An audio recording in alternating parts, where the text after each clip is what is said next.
Hola, mi nombre es Joel Muñoz.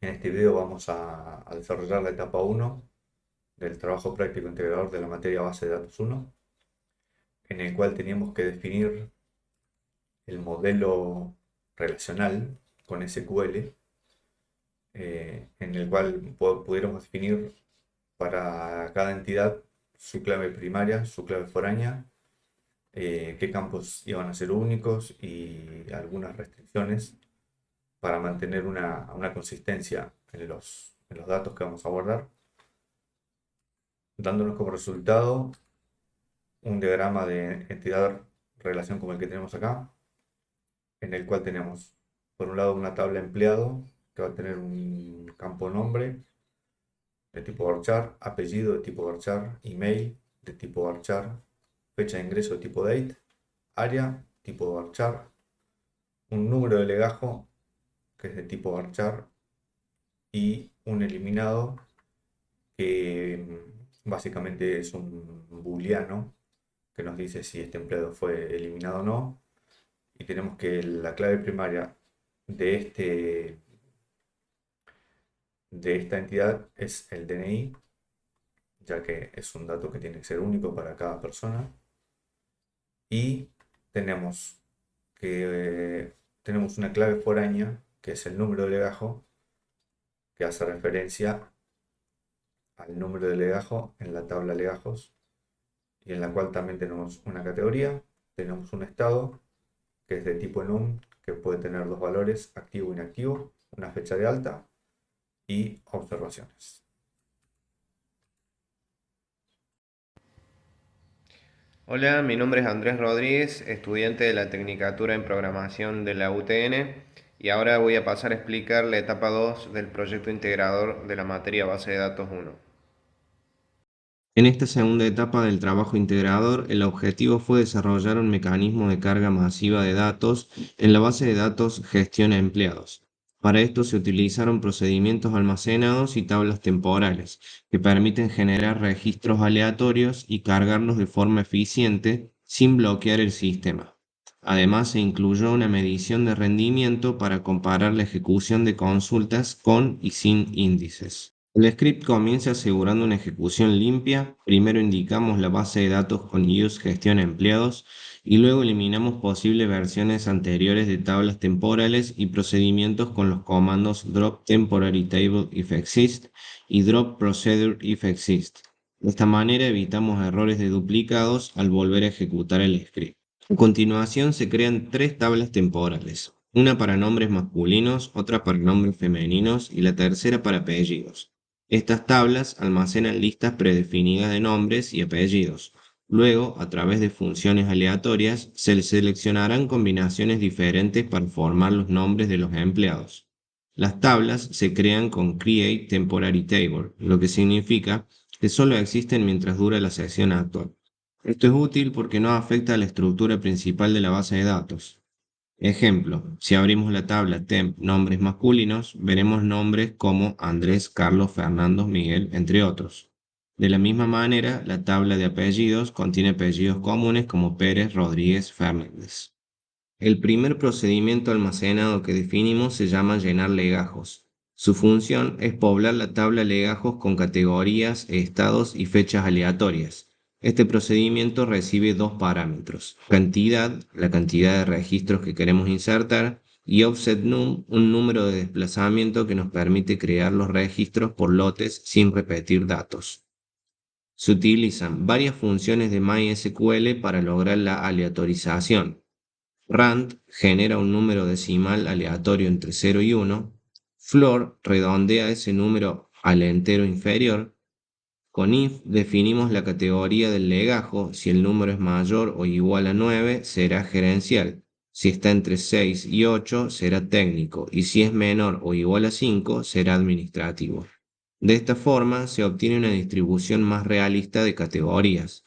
Finalmente, se realiza un insert into legajos dentro de un bucle while, generando cada registro con su número de legajo, categoría, estado, fecha y observación. El segundo procedimiento, llamado llenar empleados, se encarga de completar la tabla de empleados. Al igual que el anterior, recibe los parámetros cantidad y offset num para controlar los bloques de inserción. Dentro del procedimiento se declaran múltiples variables. Algunas de las más importantes son nombre mask, nombre fem, almacenan nombres masculinos o femeninos seleccionados al azar, apellido, guarda un apellido elegido aleatoriamente, email, se construye de forma automática combinando el nombre, el apellido y un dominio de correo electrónico, área, selecciona un área de trabajo como recursos humanos, sistemas, ventas o contabilidad, y fecha de ingreso, genera una fecha aleatoria restando un número de días a la fecha actual con datePad.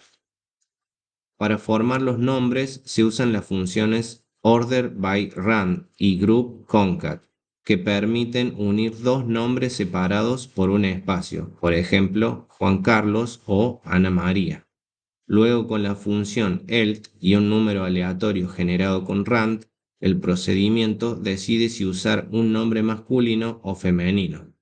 Los DNI se generan de manera secuencial desde 30 millones hacia arriba, asegurando que no haya duplicados. El email se crea con un separador aleatorio, punto guión bajo o sin separador, y distintos dominios como Gmail, Hotmail o Yahoo. Finalmente, dentro del bucle while se realiza un insert into empleados con todos los valores generados.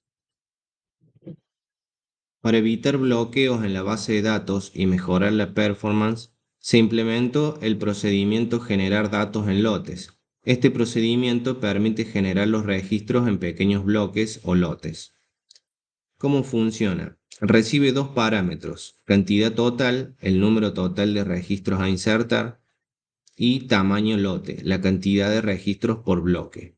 Dentro del bucle while se van llamando sucesivamente a los procedimientos llenar legajos y llenar empleados, hasta completar la cantidad total de datos. Además, el procedimiento mide el tiempo total de ejecución utilizando las funciones now y timediff. Una vez generados los datos, se realizan pruebas para medir el tiempo de ejecución de una consulta antes y después de aplicar un índice.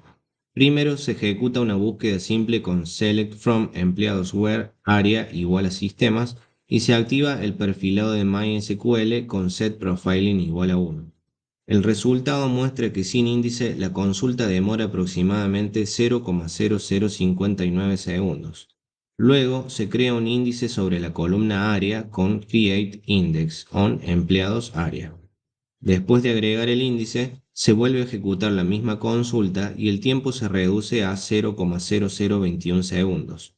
En conclusión, esto demuestra que el uso de índices puede mejorar significativamente la velocidad de búsqueda, especialmente cuando la base de datos crece en tamaño o las consultas se vuelven más complejas. Durante el desarrollo de esta etapa se utilizó inteligencia artificial para optimizar y validar las consultas. Inicialmente el proceso requería ejecutar 4 consultas separadas, pero con ayuda de la IA se logró simplificar el código a solo 2 consultas más eficientes.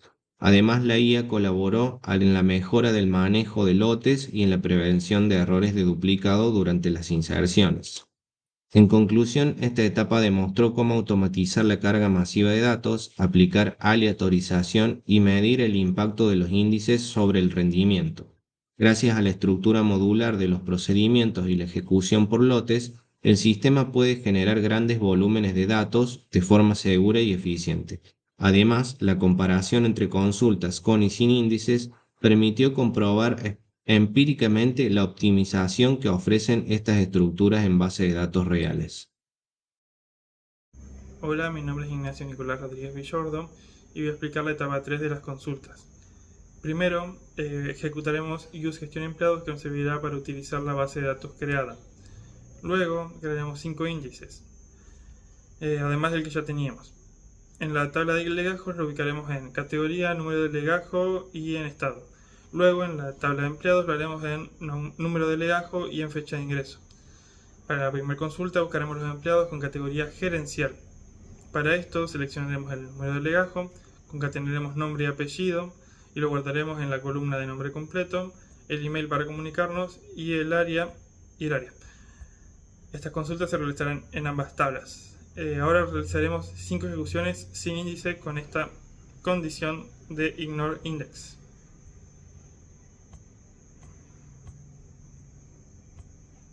Como podemos ver aquí abajo, los tiempos son cercanos a los 0,031 segundos.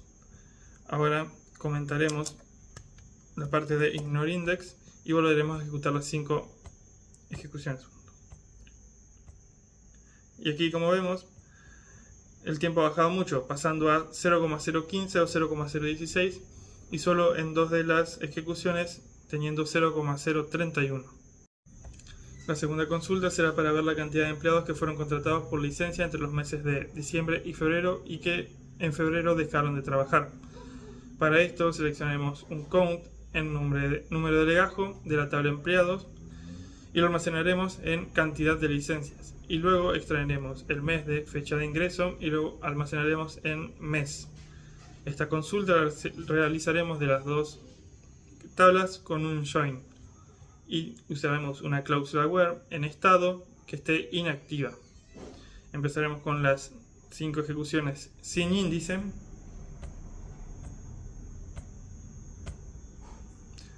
Viendo que tiene un tiempo muy constante de 0,047 y ahora comentaremos esta zona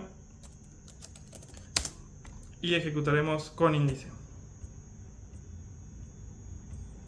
Como vemos, en este caso el índice no funciona correctamente porque los tiempos son iguales e incluso mayores.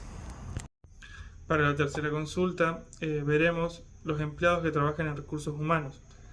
Seleccionaremos el número de legajo, el nombre y el apellido de la tabla empleados. En este caso, en el where utilizaremos una subconsulta que nos traeremos los números de los legajos de la tabla empleados, donde el área sea igual a recursos humanos. En este caso, el índice lo utilizaremos en la subconsulta. Primero ejecutaremos sin índice. Nos da un tiempo de 0,016 o 0,015 y luego comentamos esta parte.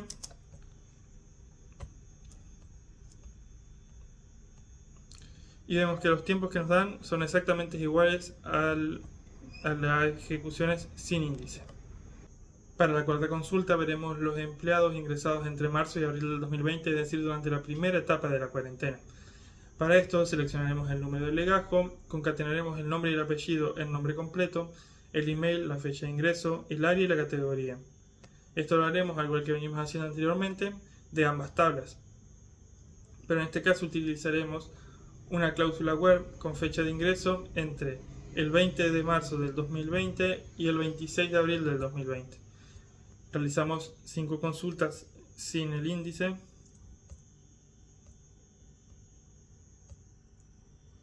Vemos que los tiempos nos dan entre 0,015 y 0,016. Ahora comentamos la parte para ignorar el índice y volvemos a ejecutarlo. Como podemos ver, en este caso nos muestra que la consulta dura 0,00 segundos, demostrando la gran utilidad del índice. Por último, crearemos una vista para facilitar la consulta posterior. En este caso será para ver los empleados agrupados por categoría y por áreas. Seleccionamos estos dos datos, categoría y área, y luego con un count guardaremos la cantidad en cantidad empleados. Esto lo haremos de ambas tablas en que el estado es activo y que no está eliminado el empleado. Lo agruparemos por categoría y área y lo ordenaremos por los mismos parámetros. Por lo tanto, creamos la vista y luego la consultamos. Y ahí vemos la vista creada, ordenada por categoría primero y luego por área y igualmente agrupadas por esos parámetros. Bien, en este video lo que vamos a hacer es desarrollar la etapa número 4 del trabajo práctico integrador, la cual nos pide que creemos un par de vistas, que creemos un usuario con permisos restringidos y que hagamos una prueba de integridad de nuestra base de datos. Entonces empezamos creando una vista, la cual nos va a traer el nombre, el apellido y el área del empleado, la categoría, el estado, la fecha de alta del legajo y la fecha de ingreso del empleado y nos va a calcular también la antigüedad del empleado. La otra vista que vamos a crear se llama vista empleados administrativos y nos va a traer la cantidad de empleados que estén bajo la categoría administrativo de cada área de nuestra empresa que nosotros hayamos cargado. Entonces vamos a crear estas vistas. Se ejecuta correctamente. Creamos la otra vista y vemos que se ejecuta correctamente. Lo siguiente que vamos a hacer es crear un usuario con algunos privilegios. Vamos a crear el usuario con este nombre de usuario. Este porcentaje nos dice que se va a poder conectar desde cualquier máquina. Y acá le estamos asignando una contraseña. Vamos a crear ese usuario. Vemos que se crea. Y con estas dos líneas de código lo que hacemos es asignarle los permisos que va a tener este usuario.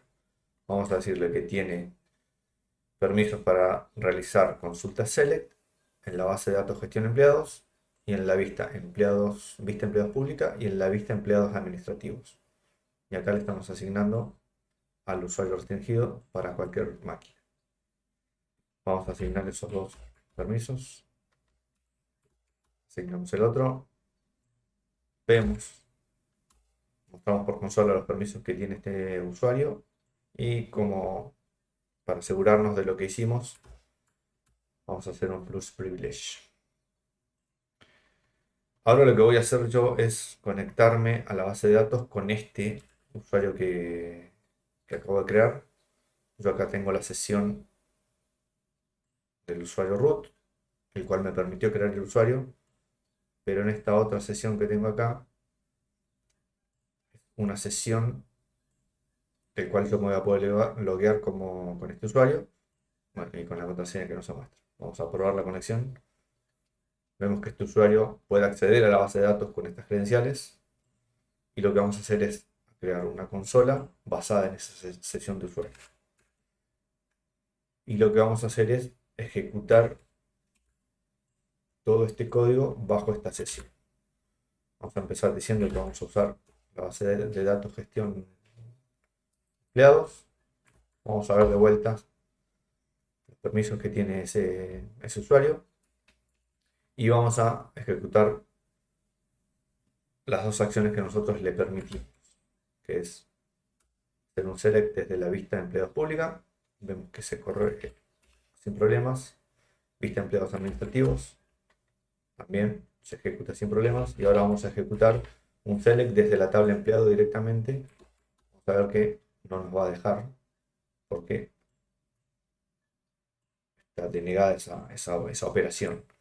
Vamos a intentar insertar en la tabla empleados estos dos registros y vamos a ver que este usuario tampoco puede ejecutar esta acción. Por último, lo que vamos a hacer es una prueba de integridad de nuestra base de datos para validar que todo lo que nosotros definimos como restricciones en nuestras tablas funcione correctamente. Entonces, yo ahora voy a ejecutar estos comandos bajo el usuario root, por eso me va a permitir insertar.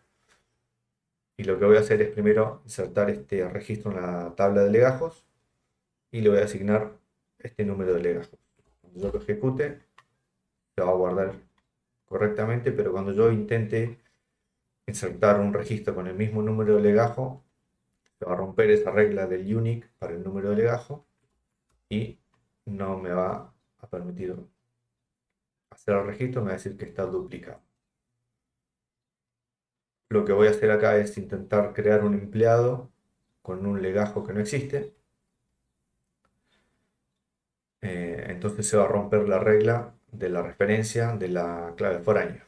Entonces vamos a ver que este registro me dice que no tiene referencia en la tabla de legajos con ese número de legajo. Y lo último que vamos a hacer es intentar insertar un registro en la tabla de legajos, pero con un estado que no es válido. Recordemos que esta columna solamente acepta valores de activo e inactivo. Vamos a intentar insertar este valor y no nos va a dejar. Y ahí nos dice que no se puede insertar ese valor.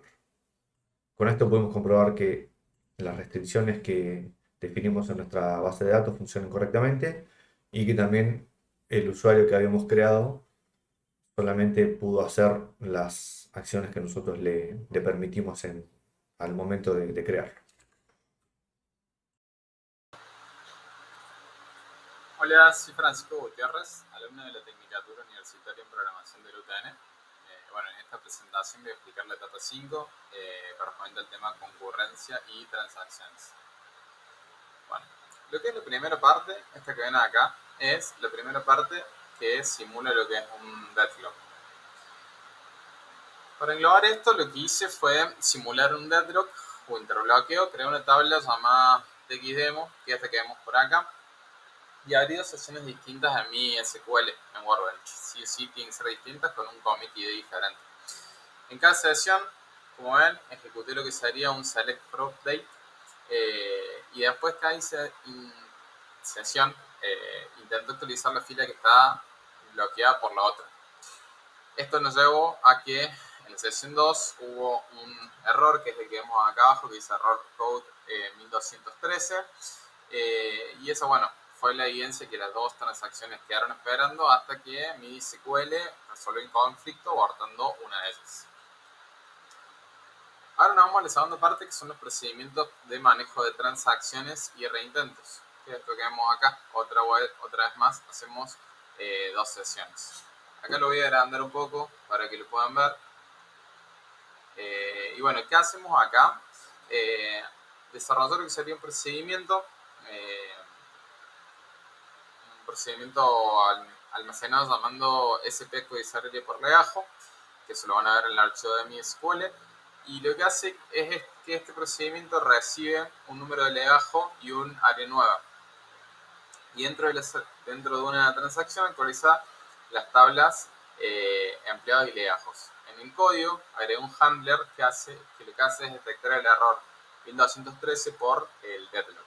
Si ocurre esto, el procedimiento hace un rollback y registra el evento en una tabla de log llamada translog, que es esta que vemos acá arriba, select from translog, que nos muestra esta tablita de acá. Bueno, en mi prueba el procedimiento funcionó correctamente, registró un commit exitoso en translog, que es esta parte que es la que vemos acá, demostrando que el sistema maneja correctamente las transacciones y los posibles bloqueos. Por último, vamos a tener la tercera parte, que es la parte de comparación de los niveles de aislamiento. Acá tenemos dos niveles de aislamiento que son el repeatable read y el read committed, que determinan cómo se comportan las lecturas dentro de una transacción. En el nivel repeatable read, lo que pasa es que una transacción ve siempre los mismos datos. Por ejemplo, esta va a ver el mismo dato y no va a importar que que se le haya cambiado el dato en otra sesión.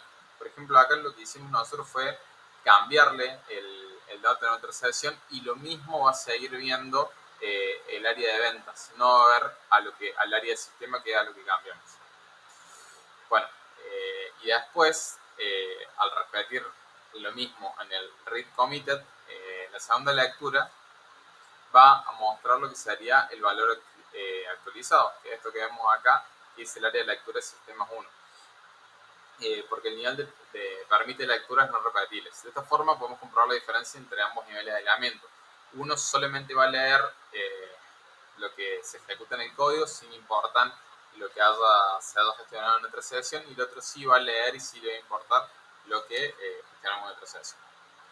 Bueno, como para concluir la etapa 5, me permite comprender cómo mi SQL maneja la concurrencia y cómo evita dichos conflictos mediante transacciones, reintentos automáticos y niveles de aislamiento. Con estas pruebas, lo que realicé fue implementar un control de transacciones más seguro y consistente para la base trabajada, que es gestión de empleados, simulando escenarios reales de acceso simultáneo. Bueno, muchísimas gracias.